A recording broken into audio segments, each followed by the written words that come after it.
So 'Srirama' గారు అంటే కొంచెం బోల్డ్ అనే టాక్ ఉంది.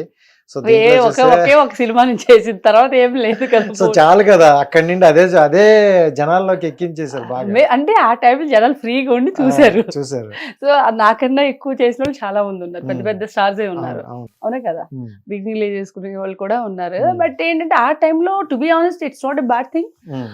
ఆల్ ఓవర్ ఇండియాలో మాత్రం మన ఆ టైంకి పేరైతే మారుమోగింది. హ్మ్. నేను నాట్ అవును. ఓన్లీ ఏపీ అని చెప్పట్లేదు. అవును. 5 లాంగ్వేజెస్‌లో రిలీజ్ చేశారు. హ్మ్. 5 లాంగ్వేజెస్‌లో ఎక్కడికెళ్ళినా ఉండేది. ఈ హ్మ్. రోజుకి కూడా నేను 'బిగ్ బాస్'కి వెళ్ళినా కానీ ఎక్కువ మంది నన్ను పిలిచేది ఆర్‌జీవీ హీరోయిన్ అని. అవును. హ్మ్. ఎనీవేర్ ఆ అవును. బ్రాండ్ అలా వచ్చింది. అవును. అవును. నేను అది అయిపోయిన తర్వాత ఇంకొక 2 సినిమాలు చేశాను. తర్వాత 'బిగ్ బాస్'కెళ్ళాను. కానీ ఎవరు 'బిగ్ బాస్' 3 అనరు. హ్మ్. RGV heroine. 'ఆర్‌జీవి'. అలా బ్రాండ్ పడిపోయిందది. హ్మ్. సో అంటే ఆ మూవీ ఒప్పుకోవడానికి 'ఆర్‌జీవి' బ్రాండే అది రీజనా? ఏం లేదండి. ఆ! ఏదో వచ్చింది ఫ్లోలోకి వెళ్ళిపోయింది అన్నట్టే ఆ! అంతే. ఆర్‌జీవి గారి బ్రాండ్ అలా నాకు ఆర్‌జీవి గారి సినిమాలంటే ఇష్టం. హ్మ్. కానీ నేను ఫాలోవర్‌ని కాదు ఎప్పుడు. ఆయన ఓకే. సినిమాలు వచ్చింది నేను ఇమ్మీడియేట్‌లీ చూసేయాలి అనేది అంటే డైరెక్షన్ టీమ్ చాలా మంది నేను విన్న నా ఫ్రెండ్స్‌లో కూడా హ్మ్. ఆర్‌జీవి గారు పేరు చెప్తారు. ఫస్ట్ పేరు చెప్పేది. హ్మ్. అంటే ఒక మణిరత్నం గారు, ఆర్‌జీవి గారు ఇప్పుడు తెలుగులో ఒక మణిరత్నం గారు హ్మ్. ఏమంటారు రాజమౌళి గారు ఇలాగ 'రాజమౌళి' ఎలా ఆ! ఉన్నారో అలాగే ఫస్ట్ పేర్లో వినే పేర్లు అయితే నేను ఆర్‌జీవి గారి పేరు, మణిరత్నం గారి పేరు ఎక్కువ వినేదాన్ని. ఓకే. ఫ్రెండ్స్ సర్కిల్‌లో. అవును. అప్పుడు ఆయనతో అవును. నేను ఎప్పుడు వర్క్ చేయలేదు. హ్మ్. కానీ అలా వినే ఎవరు అడిగినా ఫస్ట్ తెలుగులో ఎవరైనా ఒక డైరెక్టర్ ఇన్స్‌పిరేషనల్ ఉంటుంది అంటే ఫోటో హ్మ్. ఓ 3 మెంబర్స్‌లో ఫస్ట్ ఒకటి ఫస్ట్ 'ఆర్‌జీవి' ఉంటది. ఉంటది. నేను చాలా హ్మ్. మంది ఈవెన్ మా డైరెక్టర్ వాళ్ళ ఆఫీస్‌లో కూడా చూసాను నేను. ఓకే. సూపర్.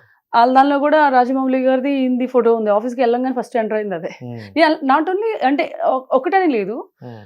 90% కొత్తగా వచ్చే అసిస్టెంట్ డైరెక్టర్లు అవ్వచ్చు వీళ్ళందరికీ సినిమా అనే పిచ్చున్న వాళ్ళకి డైరెక్టర్ పాయింట్ ఆఫ్ వ్యూలో ఆయన ఉంటాడని నేను అనుకుంటున్నా. హ్మ్. మీకు ఫస్ట్ టైమ్ 'ఆర్‌జీవిని' అంటే మీరు అప్పటి వరకు విన్నారు.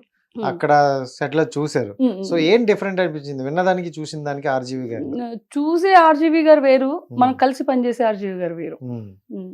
టోటల్‌గా డిఫరెంట్ ఆయన. ఆయన పైన మాట్లాడేది కానీ, అది గాని ఉండరు. ఈస్ వెరీ వర్క్ విషయంలో అసల చాలా బాగా మనకి నచ్చుతారు. హ్మ్. ఎందుకంటే ఇదో టైమ్ పాస్ చేసినట్టు ఇలా పెట్టి అలాగా ఎప్పుడు నేను ఆయనతో వర్క్ చేసినప్పుడైతే నేను ఎప్పుడు అంత ఈజీగా చూడలేదు ఆయన్ని. ఓకే. అండ్ మోర్ ఓవర్ చాలా రెస్పెక్ట్ చేస్తారండి ఆయన. హ్మ్. ఎనీబడీ. హ్మ్. నాట్ ఓన్లీ గర్ల్స్ ఎవ్వరెళ్ళినా కానీ రిసీవింగ్ చాలా బావుంటది. హ్మ్. హాస్పిటాలిటీ చాలా బావుంటది. హ్మ్. అండ్ వర్క్ పాయింట్ ఆఫ్ వ్యూలో కూడా అంతే. నేనెప్పుడు ఏ పాయింట్ ఆఫ్ వ్యూలో ఆయన దగ్గర నేను ఇబ్బందికరంగా ఫీల్ అవ్వల. హ్మ్. So, work style is totally different. చాలా సో బావుంటది. అంటే ఇష్టపడతాం టెక్నికల్‌గా. హ్మ్. సో ఆ మూవీకి మీకు ప్లస్ అయిందనుకోవచ్చా? మైనస్ అయిందనుకోవచ్చా?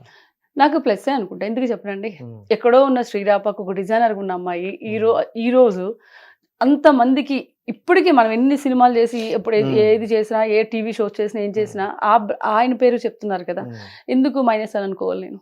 ఓకే. అంటే బ్యాడ్ నేనేం వెళ్ళలేదే. అంటే హ్మ్. బ్యాడ్‌గా తీసేసి వేరే యాంగిల్‌లో మనం ఒక టోటల్‌గా బ్యాడ్ దానిలో పెట్టారనుకుంటే నేను ఫీల్ అవ్వాలి. It's a movie. అంతే హ్మ్. కదా! హ్మ్. మూవీ పరంగానే మనం వెళ్ళాలి. హ్మ్. మేబీ అది ఆర్‌జీవి గారు క్రెడిట్ కాబట్టి లేకపోతే ఆ టైంలో అంతకన్నా చాలా పిచ్చి పిచ్చి సినిమాలు తీసినోళ్ళు ఉన్నారు. హ్మ్. మరి ఆళ్ళెవరికీ లేదు. అట్‌లీస్ట్ నేమ్ గూడా లేదు. వేరే ఒక బ్యాడ్ నేమ్‌లో పోయారు.